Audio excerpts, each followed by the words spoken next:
Okay, so now we've rolled out the 4 snakes, and as you can see, I've sort of arranged them in a checkerboard crossover pattern here, where each one is going over and under in a little square. And what you're going to do to get the circle braid, this is going to be the middle of the circle, so, and you want them to be as close together as you can. What you're going to do is you're going to take each sort of strand, starting with one that's going underneath, and lift it over the one next to it that's going over, and then take again the one that's going underneath and lift it over, again the one that's going underneath, lift it over, the one that's going underneath and lift it over. So now we have this sort of tic-tac-toe design. And then we're going to do the same thing but going in the other direction. So we're going to take the one that's underneath and we're going to lift it over.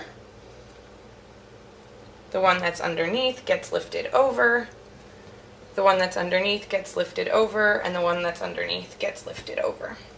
And you're just going to keep doing this, going back and forth, lifting the underneath one over to the next section. And if you're like me and you're not perfect, some of the snakes are longer than others, so it'll come out kind of strange possibly.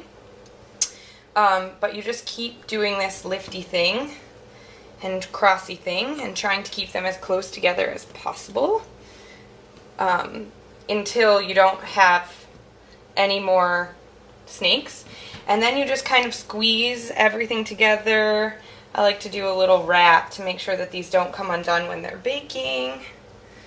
Squeeze those together. Well, I guess we'll squeeze these. And then just take all these extra pieces, tuck them underneath, and that'll give your challah a nice round shape.